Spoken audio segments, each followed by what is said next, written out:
Então nós Sim. estamos com o Cadonico, que eu já conhecia da comunidade aí de mídia de software livre, acho que dá pra gente falar assim, criação, Sim. produção e tal.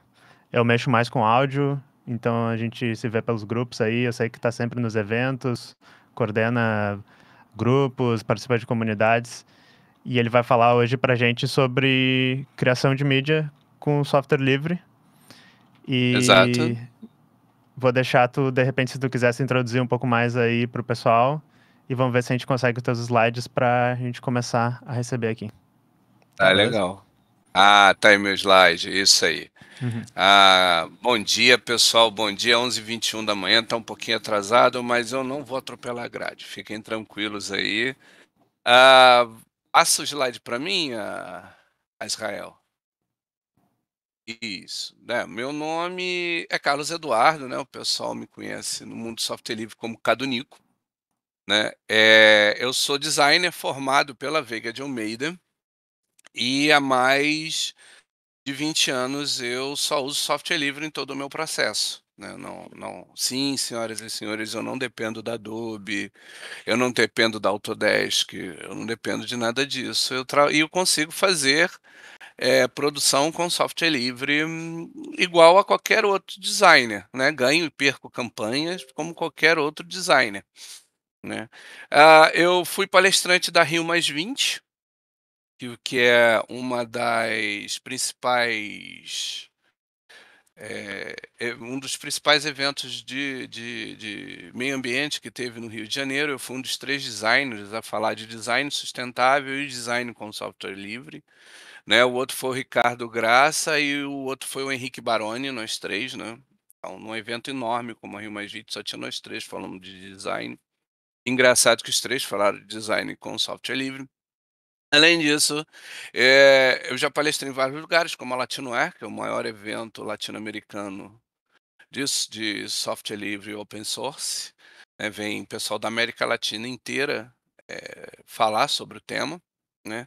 Eu fiz parte da trilha de design como palestrante da Campus Party. Uma edição foi lá, a trilha não foi nem a trilha de software livre, foi a trilha de design.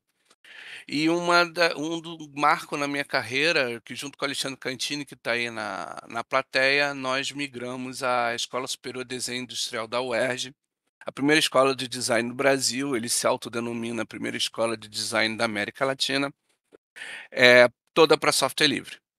Então, a gente tem esse pequenos marcos dentro da nossa trajetória. Pode passar o slide, por favor? Vamos lá? Isso. Então, para eu falar do design software livre na indústria criativa, primeiro eu tenho que definir o que é software livre, né? Software livre é um software, é uma receita de bolo, ao qual tem toda uma filosofia por trás. Não é apenas um software, é um software e uma filosofia de vida, né? Quando para você produzir um software livre, você escreve o seu código, tá lá bonitinho, pá, pá, pá, pá, escreve. E quando você vai entregar o software, você licencia ele pela GNU Public License, né? Ou qualquer outra lei livre que possa seja interessante para você. Mas se for pela GPL, você vai ter que obedecer essas 4 regrinhas aí, que são as 4 liberdades. Primeira liberdade é executar o programa da maneira que eu quiser. Ou seja, eu não tenho aquela história de: "Ah, não, a versão grátis vem só até aqui e apaga daqui para diante". Software livre, ou ele funciona ou ele não funciona. Não tem essa, funciona até certo ponto. Então eu posso executar o programa da maneira que eu quiser. Eu posso estudar como esse programa funciona por dentro. Então, todo software livre, o código é aberto. Se ele está compilado por algum sistema operacional, no site do projeto está lá o código aberto para poder ser estudado, para ver como ele funciona. Eu posso distribuir esse software da maneira que eu quiser, né? Ou seja, um amigo meu chegou aqui em casa e fala: "Ah, pô, que legal isso aí". Seria interessante eu ter esse software. Toma, eu entrego para ele se eu quiser. Ou eu digo o site: "Ó, você vai nesse site aqui, baixa e usa". E eu posso modificar esse código da maneira que eu quiser. E essa modificação pode ser distribuída da forma que eu quiser. Eh, Alguém me ajuda com as perguntas? Tem o Nevermore, ele está com a mão levantada. Ah, vocês podem perguntar ao longo, tá? Não tem esse negócio de ir até o final para perguntar, não. Tá? Larga as perguntas, que eu até prefiro, que fica mais interativo, né? Então, essas 4 liberdades são as que regem o conceito de software livre. Pode passar o próximo, por favor? Né. Ela, ou seja, ela é uma microempresária, ela precisava de uma necessidade da máquina de corte dela, que o Inkscape cortasse na máquina de corte dela, automaticamente, sem o software externo nenhum. Ela pagou um dos desenvolvedores do Inkscape para fazer essa funcionalidade. Ele foi lá e hoje o Inkscape é compatível com a maioria dos cortes, máquinas de cortes eletrônicos no mercado, graças a Bárbara Tostes, entendeu? Então você tem essa vantagem e você não precisa ser um super empresário, você paga e a pessoa acaba complementando essa modificação, né. E, o último item aqui, o suporte global. Ah, Nosso nível de suporte é 1000 vezes maior que qualquer empresa. Você tem o planeta inteiro te ajudando, é só entrar nas listas de discussão: "Olha, não estou conseguindo fazer isso", vai ter até briga entre as pessoas para lhe dar a melhor solução. Não vai por aqui, nem que é por aí, ele vai dar uma volta, vem para cá, não sei o que, não sei o que lá. Então você tem um nível de suporte muito, muito grande e muito mais imediato. Eu conheci o Tom Rosendahl, o criador do Blender. Eu desafio qualquer pessoa que comum, como eu, que conheça o criador do Maya, do 3D Studio Max, do Lightwave, do cinema 4D. Eu tomei cerveja com o criador do Blender. Então o seu suporte, o seu acesso a pessoas, a seres humanos, é tão grande que atinge, esse nível, tá. Pode passar o próximo slide, por favor. E quem está falando isso? "Ah, é um cara maluco do Rio de Janeiro, está inventando ideia". Quem acredita nisso tudo que eu estou falando, e não vai pela filosofia, e não vai pela parte do ajudar o próximo incondicionalmente, mas vai pela dessas vantagens, principalmente econômica, que eu te citei. A indústria do cinema. Então esse slide aí mostra que a indústria de cinema fez parceria com a Linux Foundation e criou a Academic Software Foundation. Desculpe, acabou de passar uma moto no condomínio onde eu moro, que é uma academia que apoia ou desenvolve software livres para a indústria, do cinema. E o Blender, esse que eu estou falando há algum tempinho, é um dos contemplados aqui com coisa. Pode passar o próximo. Sabe quem mais também acreditou? Pode passar, isso. A indústria de jogos. A indústria de jogos criou a Open 3D Foundation para que faça a mesma coisa que a da indústria, do cinema. Então não é o software livre hoje deixou de ser uma prova de conceito e se mostrou uma realidade mais do que viável. Ah, porque eles são bonzinhos, porque eles querem plantar árvores no planeta inteiro, salvar as baleias. Não, sai mais barato você manter uma estrutura, 2 estruturas dessa, e ela começar a alimentar as respectivas indústrias, do que ficar pagando licença de software, certo? Tudo bem, isso é bom para gente, é mais software livre no mercado, é projetos já existentes com injeção de dinheiro, e que seja, vamos lá. Próximo, por favor. Próximo slide. Mais um. Aí. Outra coisa que eu falo, usar padrões abertos de arquivos é muito mais, como eu falei, é muito mais do que falar da filosofia em si, que é importantíssima. Eu vivo a filosofia do software livre. É também uma viabilidade técnica. Porque quando você trabalha com padrões abertos de arquivos, não importa o que software está em cada ponta, eles vão conseguir se conversar. Se eu estou usando um software X e o Zawak está usando o software Y na outra ponta, que faz exatamente a mesma coisa que o meu software X, e a gente usa um padrão aberto no meio do caminho, eu tenho a certeza que eu vou conseguir abrir tranquilamente esse arquivo, e o Zawak vai ter a certeza que ele também vai conseguir abrir esse arquivo. Ah, isso também, lá vem o Caduninho com história. Não, vou contar um caos. Carioca gosta de contar causo que nem mineiro, né.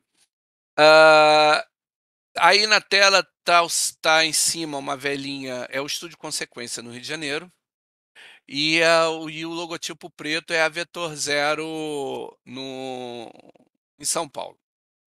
Eles estavam para fazer esse curta que está aparecendo aí do Gilberto Gil, Thriller Bird. Espera aí que estão falando no Telegram aqui tá aparecendo um monte de coisa, eu vou fechar meu Telegram. Fechei, pronto. No meio da palestra começaram a falar um monte de coisa lá e aí eu parei. É o Thriller Bird, né, o clipe, a música do Gilberto Gil, que simula esses bonecos nordestinos feitos de barro, mas era 3D dos 2 lados. O Estúdio Consequência sempre usou o 3D Studio Max, que é um software 3D. E a Vetor Zero sempre foi parceira do Maya, desde a sua criação. Então, eram 2 softwares 3D trabalhando. O Estúdio Consequência no Rio era 1000 vezes menor, então ele fazia uma parte da animação e a Vetor Zero fazia a outra. Só que como sempre no 3D, o tempo de render sempre foi um problema, né, sempre foi uma problemática, tudo era renderizado em São Paulo, né, os arquivos eram passados via internet naquela época e era renderizado em São Paulo. Quando o pessoal da Vetor Zero em São Paulo tentava abrir no Maya os arquivos do 3D Studio Max, sambava tudo, começava a dar problema. A textura não era carregada, as malhas dos personagens não estava boa, a animação tinha ido para o espaço, uma série de problemas. Eh, quase que eles perdem o prazo do clipe, né, do curta-metragem que eles tinham que produzir para o Gilberto Gil. Eu fico pensando, se eles tivessem usado um padrão aberto no meio do caminho, eles poderiam estar um cara numa ponta no Max, outro cara na ponta no Maya, não ia fazer diferença, e eles não teriam essa problemática. Como é que eles resolveram isso que eu esqueci de dizer? A Vetor Zero é 1000 vezes maior, e por um acaso ela tinha um departamento de desenvolvimento, e a linguagem do Maya é uma linguagem chamada Melt. Então eles pegaram a equipe de desenvolvimento deles fizeram um script Frankenstein lá para tentar resolver, minimizar o máximo possível a problemática de abrir os arquivos que vinham do Estúdio Consequência. Então também é muito mais que usar software livre, você manter também seus padrões abertos ajuda para legado também, né, daqui a 500 anos, como o padrão é aberto, existindo ou não existindo o software que você trabalhou em cima dele, você tem a garantia que minimamente você vai conseguir abrir esse arquivo e as informações estão lá dentro.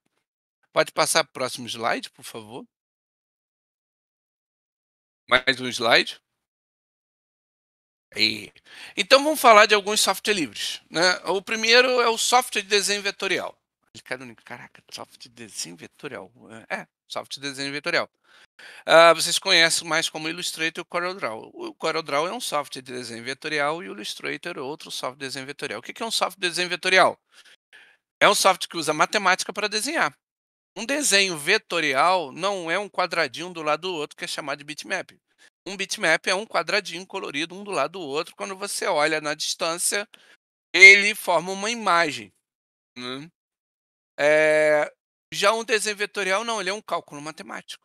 Você abrir, salvar, fizer um círculo no Inkscape, salvar, abrir com o botão direito no editor de imagem, vai estar a palavra circle e entre parênteses o valor do raio.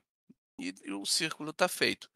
Se você abrir o GIMP, que a gente vai falar lá na frente, fizer um círculo, salvar e abrir num editor de texto, você vai ver um monte de caracterezinhos e aqueles caracterezinhos malucos São os pontos, um quadradinho do lado do outro. Aí você aproxima na imagem, você vai ver realmente um quadradinho do lado do outro. Então, Inkscape é um software de desenho vetorial que no Corel, sinto muito se tem usuários de CorelDRAW, minha intenção não é ofender ninguém, mas o Inkscape bate no CorelDRAW com uma mão e uma perna amarrada, ele vendado e com proteção auricular para ele não ouvir. Ele bate, mas bate bonito, ele tem recursos que o CorelDRAW não sonha ter e ainda é mais leve que o CorelDRAW.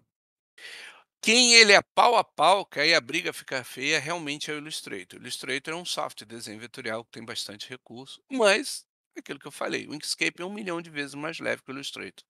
Enquanto você está vendo a tela inicial, o boot splash do Illustrator, você já abriu 10 Inkscapes e já começou a trabalhar. Próximo slide, galerinha, por favor.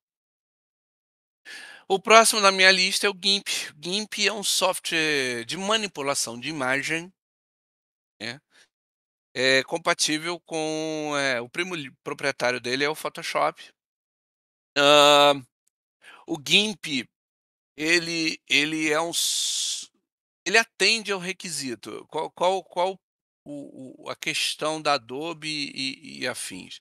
Ele tenta amarrar o mundo com as pernas. Software livre não. Esse software livre faz isso e esse software livre faz isso. Mas eu preciso que esse software livre faça algumas coisas disso aqui. Eu vou desenvolver um módulo inteiro que não, eu vou começar a conversar diretamente com este vai fazer o que precisa e joga o arquivo de volta para este. Então o GIMP é isso, o GIMP se propõe a manipular a imagem, então ele manipula a imagem. Ah, ele manipula a imagem RAW, que é a grande desculpa dos fotógrafos? Não, mas ele se comunica com um software chamado Darktable. Então você consegue abrir imagem RAW dentro do GIMP, mas quem está trabalhando por trás lá é o Darktable. Então se você é usuário do Windows lá, o Janelas, tem dúvidas? Tá tendo dúvida, galera? Que eu tô falando sem parar, mas eu não tô vendo. Eu tô vendo o chat com 7 coisas. Olha, se tu quiser responder, tem uma. Só não Pode falar. queria. É bem longa, então foca em acabar teu conteúdo também. Perguntaram algumas vezes. Como é que funciona ganhar dinheiro com software livre? Eu acho que tanto para uma empresa, mas também para desenvolvedores, assim. Porque é uma dúvida bem comum e surgiu algumas vezes aqui. Tá, vamos lá.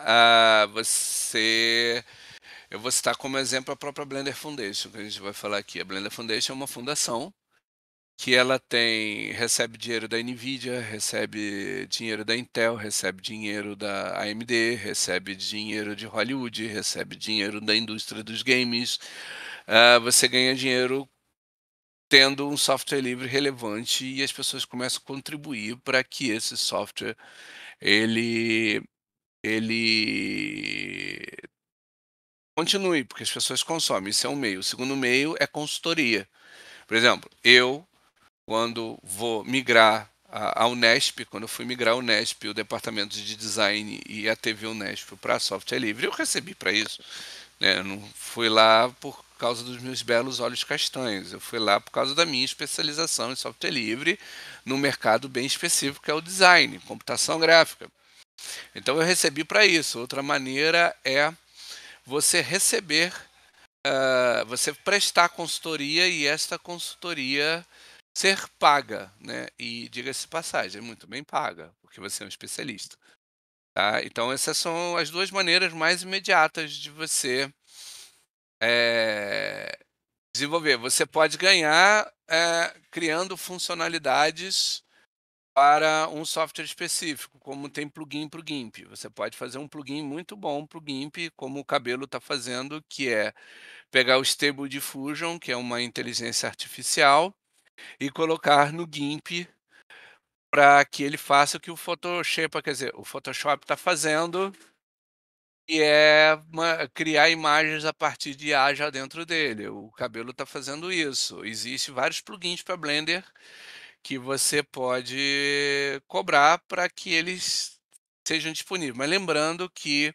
a GPL ela é legado, né? Ela é viral, como o pessoal fala, é um meio depreciativo de falar da coisa, mas entenda que um software livre, já que ele é GPL, tudo que você fizer para ele também tem que ser licenciado pela GPL, né. Então e automaticamente você tem que botar o código disponível para as pessoas. Você pode vender a facilidade de já empacotar tudo para o Windows, para o GNU Linux, para o Mac, e a pessoa dá 2 cliquinhos, já está no software que está aí. Então essas são as maneiras de se ganhar, né. Então, para solução para manipulação de imagem é o GIMP. Passa o próximo. Krita, gente, Krita não perde nada para o Painter e qualquer outro software de desenho, de ilustração, né, software de ilustração. Tem o Elias, que foi meu aluno na Unesp, né, que a parte da migração foi a capacitação dos profissionais. O Elias Silveira é um grande ilustrador, já ganhou o prêmio Abril, o cara é o cara, ele tem uma série chamada Como Viver Sem Photoshop, e ele usa o Krita, e o Krita o legal é que o Krita nasceu para ser mais um manipulador de imagem, a galera de ilustração se amarrou, aí o pessoal do projeto Krita migrou para essa linha. "Ah, não, tá, já que os ilustradores estão usando, vamos criar ferramenta para ilustração". Então temos hoje o Krita. Passo próximo slide. O Scribus. Scribus é o software de diagramação profissional, né, Publisher Desktop. O InDesigner, o primo livre do InDesign, né, o extinto PageMaker, Quark Express, que ainda existe. Então você tem os Scribus aí, tem a mesma dinâmica. É um dos nossos software livres feinhos, que agora os software livres, além de serem poderosos, eles são bonitos. Nós, como design, eu acho que ergonomia é importante, né, tem que ter elegância, a gente gosta de uma boa ergonomia, né. Nós vivemos disso, produzimos isso o tempo todo, então a gente quer também no nosso desktop, né, não basta ser bom, ele tem que também ter um pouquinho ser um pouquinho bonito. Ele é o menos bonito de todos, mas ele atende a todos os quesitos. Cara, a exportação dele para impressão é total, você não tem ele já exporta para CMYK. Tudo que o Publish Desktop faz, ele faz muito bem, obrigado. Próximo, Kdenlive, né, software de edição Adobe Premiere, famoso Adobe Premiere. Ele faz muito mais do que isso, né, ele tem integração direta com o Inkscape, aquele que eu falei, tem integração direta com o Glax Animate, e que é um software de animação 2D que eu vou falar lá na frente. E ele se propõe também a editar vídeos como qualquer outro software de edição de vídeo. Próximo. Shotcut, qual a diferença de um para o outro? O Kdenlive ainda é jeito antigo do Premiere, né, uma trilha de áudio e vídeo aqui, outra trilha de áudio e vídeo aqui, e aí a transição acontece, né. Não é aqui assim, uma do lado da outra. Mas se você não vive sem isso, "Oh, meu Deus, eu só sei trabalhar botando uma trilha uma do lado da outra, e aqui no meio fazendo a transição, blá blá", beleza, Shotcut. E o Shotcut conversa com o Inkscape, conversa com o Glax Animator, faz uma série de coisas. O Shotcut também é tão bom quanto o Kdenlive. Próximo. Streaming. Cara, aquele do patinho que eu esqueci o nome, o OBS faz 1000 vezes mais do que isso. Eu fiquei sabendo que aqui no na Soberana tem muita galera que usa o OBS. Ele é um software livre, vocês sabiam disso? É um software livre. Né, e o OBS está ganhando cada vez mais mercado. Hoje existe plugin para OBS para tudo que você possa imaginar. Eu quero um plugin que fica um gatinho pulando aqui, miando, né? Tem. Então ele é um software extremamente leve. Ele já vem com uma série de recursos e você ainda pode instalar o recurso que você quiser. Próximo. Agora vamos falar de software de animação 2D, né? O Envy. Ele é um software de animação 3D do jeito que a galera faz After Effects. Começa o projeto lá em cima, tem a árvore, as ferramentas ficam aqui do lado esquerdo. Ele só tem uma desvantagem, ele não tem bones ainda nele, né, que é ossos, você bota os ossos e consegue animar personagens. E a rotoscopia, a autorrotoscopia automática que o After Effects tem, ele também não tem. Mas a curva de aprendizado é zero. né, porque é praticamente uma cópia do After Effects. Próximo, pode passar. Isso. O Glaxinimate, que era esse que eu estava falando, também ele tem a mesma dinâmica que o After Effects para você fazer a animação. Ele também não possui bônus, mas ele possui uma série de plugins. Por exemplo, uma animação clássica que tá o mapa e vem aquela linhazinha vermelha correndo ao longo do mapa, tal. Então você tem que fazer uma assinatura. Isso é um recurso que já vem nele, ele já faz a animação automática, como o After Effects, assim. Ele tem outras funcionalidades. Ele tem mais funcionalidades que o Envy, tá? Próximo. Agora, você precisa de bônus, você precisa de física de água para 2D, você precisa de recursos que o After Effects todo tem. Fotoscopia automática e assim por diante é o Synfig. Só que o Synfig, ele tem a interface, né, a ergonomia dele, ele não é igual a software de animação nenhuma, então o tempo de aprendizado do Synfig é maior, porque você começa do zero, ele tem um método dele. Mas em compensação, você quer praticamente tudo que o After Effects faz com 2D, ele provavelmente vai ter para você, entendeu? Ônus e bônus, né. Próximo, por favor. Agora é o Blender. Blender é o nosso canivete suíço. Ele tem o Crazy Pencil para animação 2D, ele é um software 3D, ele tem uma parte de composição. Ele agora ele está voltando a ter um módulo de interatividade que é praticamente um motor de jogos. Ele tem um editor de vídeo dentro dele. Ele o Blender é um software 3D que faz 1000 vezes mais que qualquer outro software 3D faz na vida. É extremamente leve, é muito leve. E um detalhe: o responsável pelo versionamento, o líder de projeto, é um brasileiro chamado Dalai Filinto, que a primeira palestra da vida dele foi no evento que eu organizo, que é o Guino Gref. A gente, se der um tempinho, eu falo no final, que eu esqueci de falar. Bom, próximo. FreeCAD. FreeCAD é um CAD de quarta geração de verdade, não é um Frankenstein montado como o AutoCAD, que tem código da década de 1980. É verdade, lá no código existe coisa legada de 1980, que foi escrito em 1980. O AutoCAD é um grande Frankenstein. O que que é um CAD de quarta geração? É um CAD que já projeta em 3D.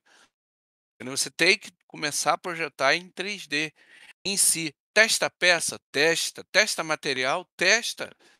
Entendeu? Ele faz modelagem paramétrica, que tem a tabela lá e a coisa vai sendo construída. Faz, faz. É levíssimo? É. A maioria desses softwares são gratuitos. É gratuito? É. Abre arquivos de AutoCAD? A maioria deles, porque a cada versão do AutoCAD os caras inventam alguma coisa, aí fica um tempo sem poder abrir.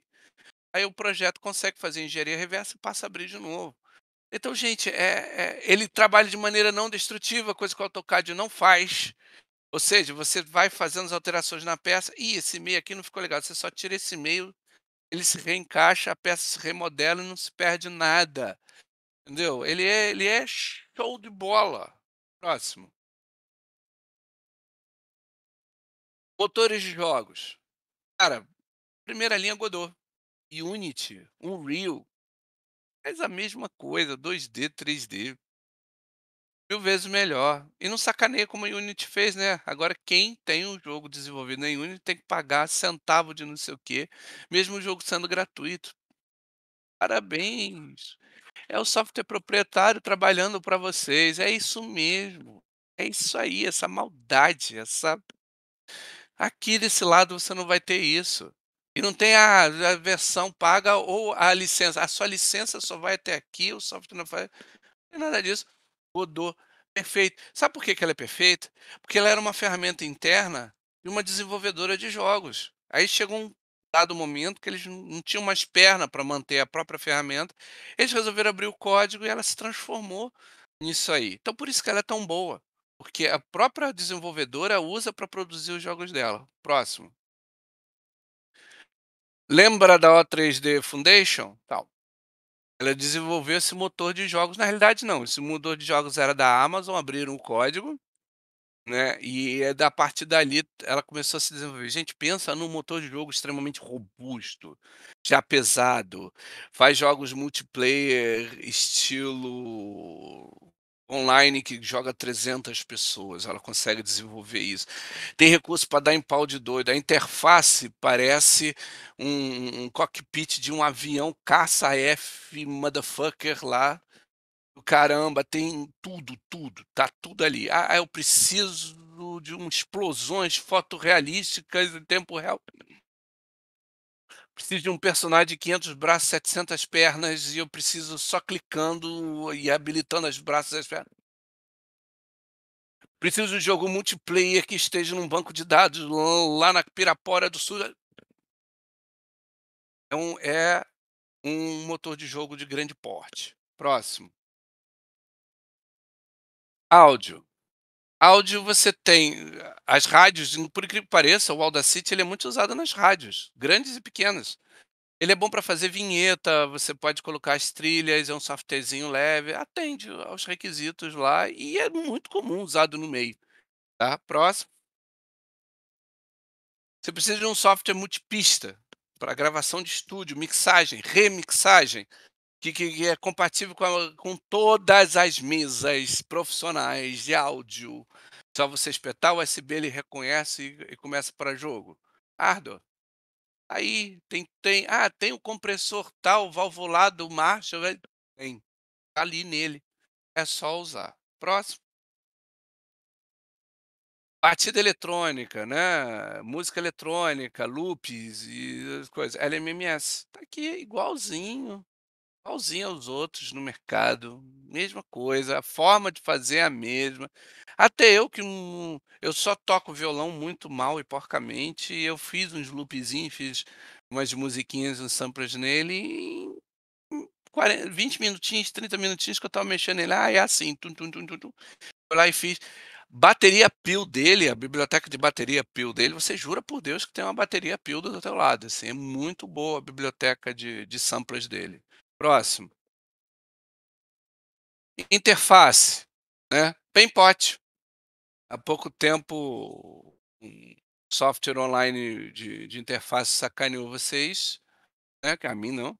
Ele também é online, é a mesma dinâmica, e por aí vai. Tá aqui, Painpot. E o legal é que ele tem uma comunidade, você pode compartilhar ou não os trabalhos com a comunidade.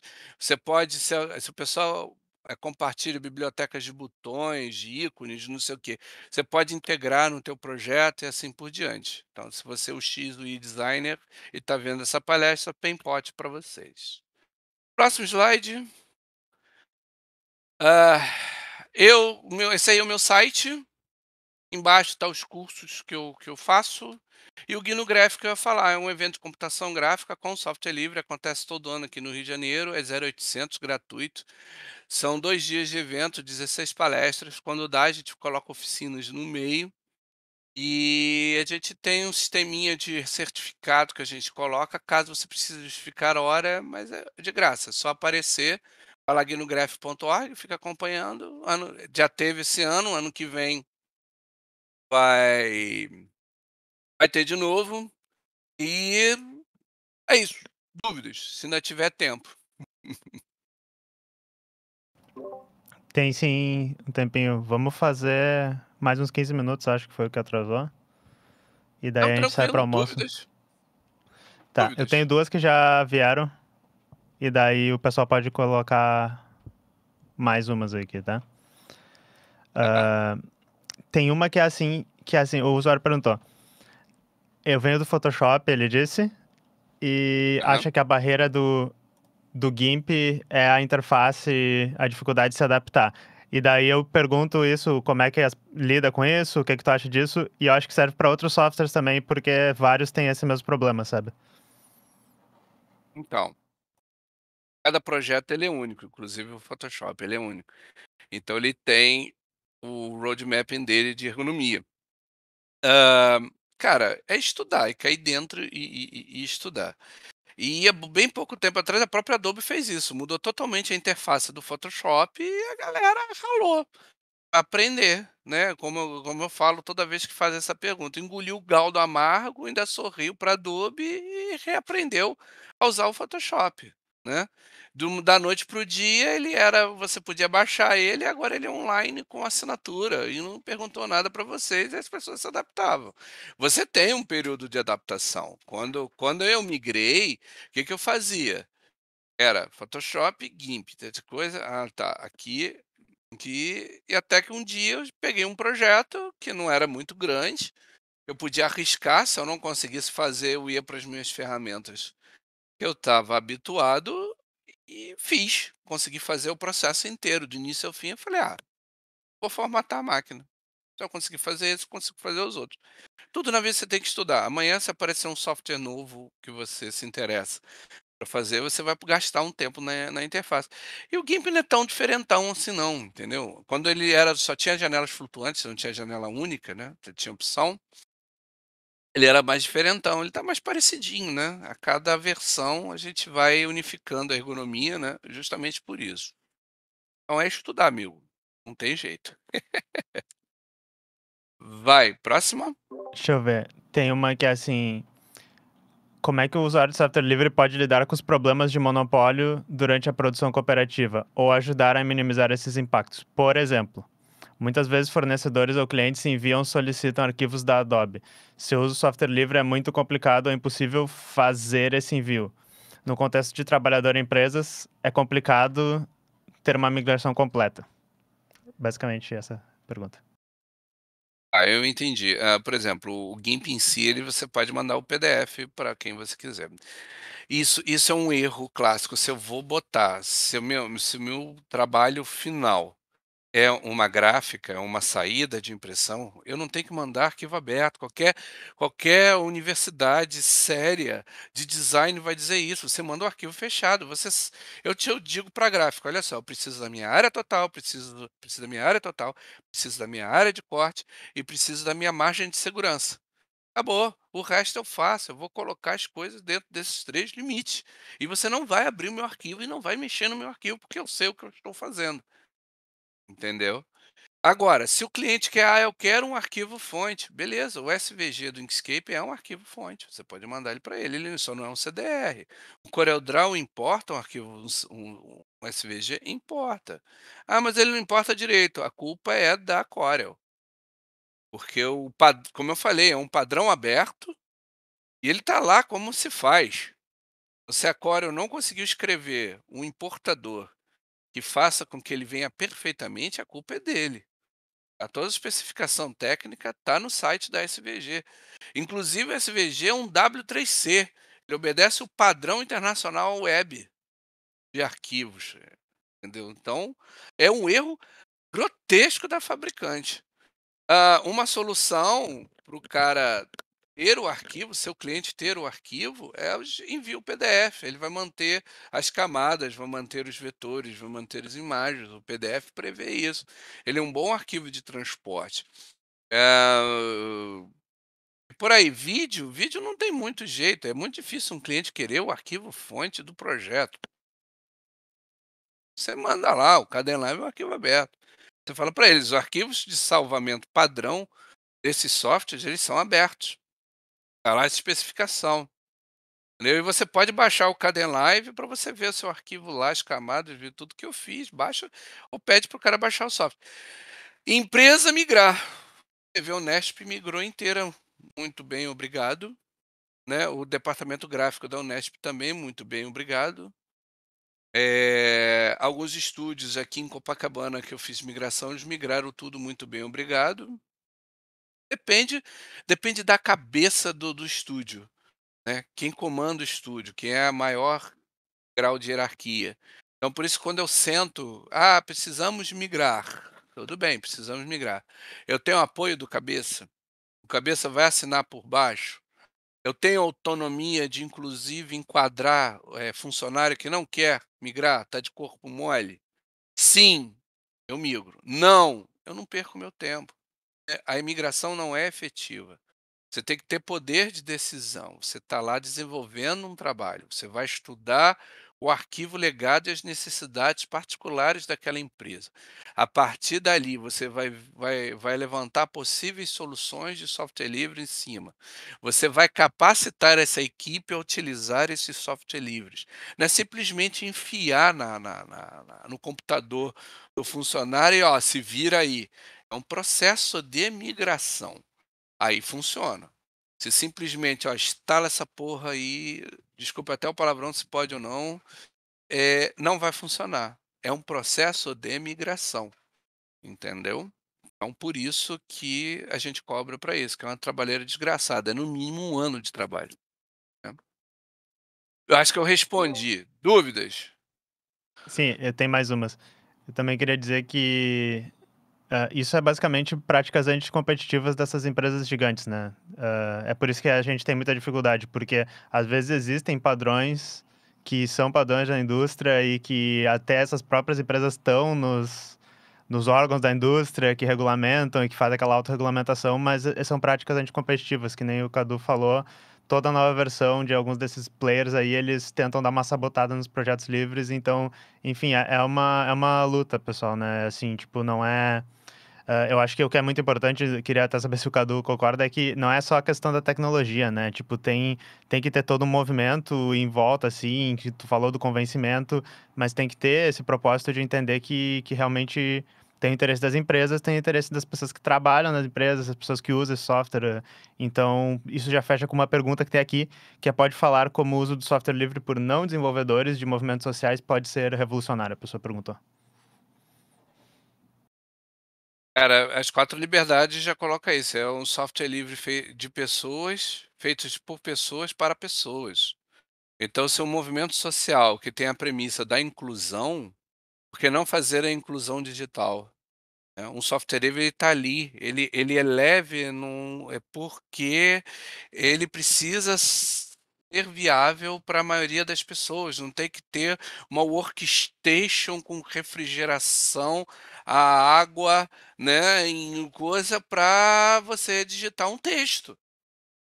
Hoje em dia as pessoas precisam de um Corel i9, 400 bilhões de giga na memória, HD de 3 trilhões de tera e que não sei o quê, para editar texto, para acessar a internet, para receber e-mail, para estar agora num Discord para ouvir e ser ouvido.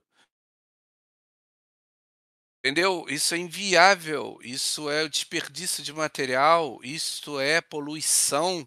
Você está encostando um Pentium 2, 3 para de repente só navegar na web, porque ele se tornou obsoleto por obsolescência programada.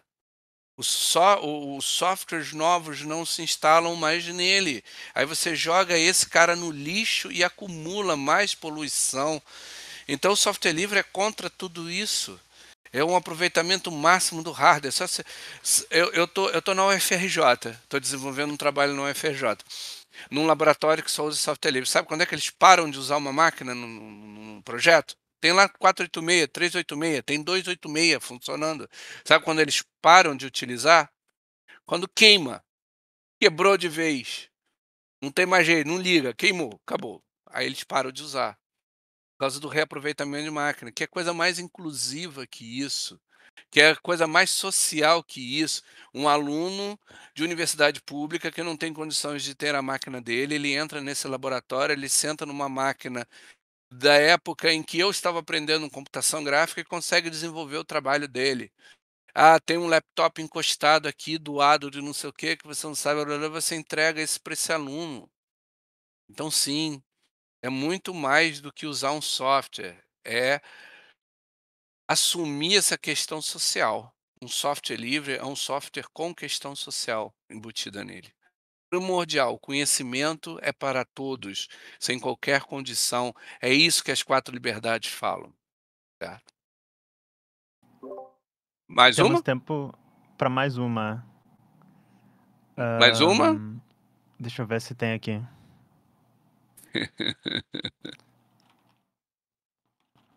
Tem vários elogios aqui, o pessoal gostou bastante da palestra. Tem Ah, um eu que fico é. feliz, eu fico feliz. Já agradeço bastante pela contribuição, foi muito bom. Tem um aqui do Ederson, ó. O quão Obrigado. difícil é aprender esses softwares, é fácil de migrar do Photoshop, mas acho que pode responder mais no geral também. Não, então, o software livre, como eu falei, o suporte dele ele é muito bom. Vai no YouTube, cara. YouTube. Eu lembro uma vez, no GIMP, que eles tinham colocado um filtro novo. E eu não sabia como é que o filtro funcionava, que era um filtro que sumia. Eu até uso no exercício quando eu faço demonstração do GIMP, é uma bola numa grama, eu seleciono só a bola e mando tirar a bola e a grama fica todinha, né? Ele vai preenchendo aquela bola com graminhas mais próximas, aí realmente eu só tenho a grama e não tenho mais a bola. E ele não era tão intuitivo de se mexer, você tinha uma série de processos. E eu não sabia como é que fazia aquela porcaria. E eu não estava achando tutorial no YouTube de jeito nenhum. Eu falei, não é possível, esse é um recurso novo do GIMP, eu quero brincar com isso e coisa. Cara, eu achei um cara do Japão, e tava lá, inclusive o GIMP tava em japonês, e eu contava, 1, 2, 3, 4, 5, é o quinto botão, dava pausa no quinto, é aqui que o cara vai, tum. É aqui que ele fez. Aí eu fui dando play, pause lá e consegui fazer. Falei, entendi. Corri logo para fazer o tutorial em português. Nós, do mundo do software livre, a gente ama ajudar. Não achou sua solução? Entra na lista de discussão do GIMP. Vai ser muito bem-vindo, obrigado. É aquilo que eu falei. Como é que eu faço isso no GIMP? Eu faço assim, assim no Photoshop. Como é que eu faço isso no GIMP? Eu queria fazer isso no GIMP. Vai ter 10 milhões de respostas. Entendeu? Usem as listas de discussão oficiais dos projetos. Tá lá gimp.org, tá lá comunidade. Tu clica ali no comunidade e seja feliz. Você por acaso não achar no YouTube, tem o meu site, que é do Nico Arte BR, tem um monte de tutorial, de repente você acha no meu site. Ou no site de outras pessoas, como do Guilherme Rasgris, como do Alexandre Cantini, que está aí na plateia. Dá um oi, Cantini. Pô, ele que me ajudou a migrar a Edge. Aliás, eu ajudei ele a migrar a Edge para software livre, entendeu? Ele que abriu essa porta. Procura no site do Cantini. Tem um monte de nós lá espalhados pelo. Se você abrir um banheiro, tem alguém de nós. Oi, GNU, GNU, GNU, para você. Entendeu? Você não está sozinho nesse processo. Por favor, nos incomode. A gente ama ensinar as pessoas. Tenha certeza disso. Todo cara de software livre ama ensinar. É automático. Vamos lá. Acabou? O Tarcísio quer Eu, fazer uma intervenção aqui, e daí tem mais queria uma fazer dúvida uma, se tiver tempo. queria fazer uma pequena fala e aí eu vou, né, se der tempo ali, eu leio a última dúvida que ficou. E aí, aproveitando também, né, o Cantini, que foi mencionado várias vezes, tá ali no chat já mandou link pro site, se eu não me engano, pro dele. É bastante interessante, bom material. O pessoal, inclusive, mandou ali uma colinha das alternativas para os diferentes softwares proprietários, né, com as alternativas livres para usar, isso é muito legal. O que eu queria mencionar aqui, né, eu acho que o uso do software livre fez muita parte da minha politização, porque existe mesmo esse espírito, né, de colaboração e de criação de uma comunidade. Mas, né, eu quero colocar aqui um ponto de reflexão, né, como estamos aqui num evento organizado por um coletivo marxista-leninista, vocês não pagaram, mas vocês vão receber essa parte filosófica. Que é o seguinte, né? O movimento do software livre, em especial pelo que eu chamaria de sua degeneração, que é o movimento do código aberto, ele é um movimento que, politicamente falando, ele ainda é pouco pensado para uma libertação da classe trabalhadora. Isso é uma coisa que eu venho percebendo ao longo do tempo e que eu acho que é uma coisa que nos confunde um pouco. No sentido de que o movimento em si tem ideias bastante boas, mas que partem, de certa maneira, de uma idealização da forma como o software é criado e que nos ajudam, mas que não são, em si, um caminho emancipatório, né, para nós. Por que eu digo isso? Uma coisa que a gente percebe muito vários softwares livres, em especial, essa acho que é uma parte que é importante a gente colocar, né? Muito do que foi falado aqui foi falado sobre as aplicações. Existem muitas bibliotecas que são software livre. E essas bibliotecas, elas são importantíssimas, elas rodam em praticamente todos os dispositivos que a gente tem. E elas muitas vezes são mantidas por uma pessoa. Uma pessoa que muitas vezes não é nem paga direito por isso. Porque como a biblioteca é um negócio muito pequeno, com muito pouca visibilidade, existe muito pouca doação. Várias empresas que dependem dessas bibliotecas não investem no desenvolvimento delas. E quando elas quebram, elas levam metade do mundo com elas. A gente tem aí alguns exemplos, né? Teve o exemplo do JavaScript do Leftpad, há um tempo atrás, que é uma biblioteca que faz uma coisa ridiculamente simples com string. Metade do NPM dependia dela, e o desenvolvedor, incomodado com uma questão da NPM, tirou ela do NPM e derrubou o mundo inteiro, né? Diga, Caduni, pode falar. Então, o que que impede um fork, como foi o SodPod? O SodPod ele chegou num ponto em que, como você falou, praticamente estava quebrando. O que que a galera fez? Fez um fork e criou um Inkscape. Então, mesmo que essa biblioteca amanhã quebre, o cara se desinteresse em desenvolver, ela está lá no GitHub, você faz um fork e começa a desenvolver a partir dali.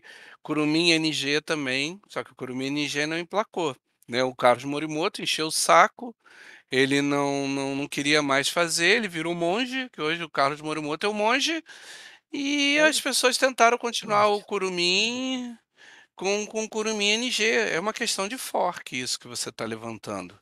Então, o software livre ele prevê fork, sim. Eu posso ter um fork do Blender se eu quiser. Teve uma galera que fez só pegou o editor de vídeo do Blender, né, fez um fork dele e tentou durante um tempo fazer a versão livre do After Effects, que era para fazer exatamente a mesma coisa. Então, mesmo a pessoa largando o projeto, não tendo o incentivo que ela precisa, um time pode se organizar e pegar do ponto até onde o cara foi e continuar numa linha paralela, sem problema nenhum, entendeu? Isso é fato. Eu concordo bastante com essa questão. O que eu tô querendo levantar aqui, na verdade, pra gente refletir um pouco, não é uma crítica ao uso do software livre, muito pelo contrário. Eu acho que eu sempre opto por opções, né, alternativas livres de todos os softwares que eu vou usar. Eu uso Linux o tempo inteiro. Mas é mais a questão da gente pensar em como é a relação dos trabalhadores que criam esse software livre com o software em si, com o uso desses softwares e principalmente com a dependência que várias empresas têm é, nesse software em si. O que faz com que muitas vezes os trabalhadores que criam software utilizado muito fortemente por essas empresas não sejam remunerados. Porque o trabalho deles é, entre aspas, gratuito e livre. As empresas que não contribuem de volta, exato, Tovac. Diga, Cadoni. Então vamos lá. E não é GCC, GCC é o compilador. Agora eu esqueci que até quando eu trabalhei no Instituto de Matemática por Aplicada, um dos principais contribuidores dessa biblioteca gráfica livre, estou tentando lembrar o nome dela. Ela é um projeto onde não tem uma fundação, onde não tem uma única pessoa, o planeta inteiro ela contribui com esse negócio. É como se fosse o Debian. O Debian não tem nenhuma fundação, não tem uma instituição por trás disso, e ela é retroalimentada por si só. Você levantou um cenário de uma biblioteca com uma necessidade muito global. Se a gente fizer o levantamento de todas as bibliotecas livres, né, que também tem outra coisa, também tem a parcela do open source, que as pessoas confundem open source com software livre. Eles são os dois lados da mesma moeda? São, né?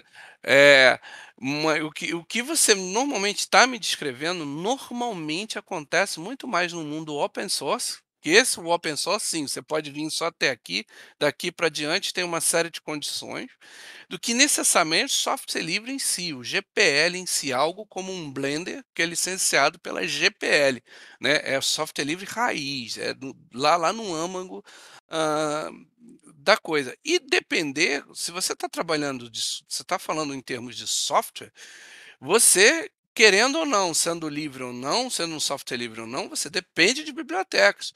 E se algum momento, como aconteceu com o Flash, que ele virou e falou: "A partir de agora não vai usar mais", travou praticamente a maioria dos sistemas que gerencia estoque e plano de saúde, porque todo mundo tinha algum momento um flash player enfiado naquele código.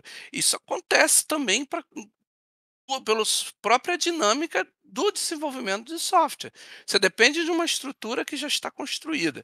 Se essa estrutura ela para de funcionar, o software ele vai parar automaticamente. Então não é uma característica do software livre ou do open source ou do software proprietário. É uma característica e um ônus e um bônus de um desenvolvedor. Entendeu? Algum momento você vai usar uma biblioteca, seja ela livre ou não. Entendeu? E se essa biblioteca Perfeito, parar, concordo com você. para. A questão da dependência, o Flash é um ótimo exemplo que você colocou, porque boa parte da internet usava Flash como um recurso, né, audiovisual. Ele Falhou. Tarcísio, falhou. O Tarcísio falou ali.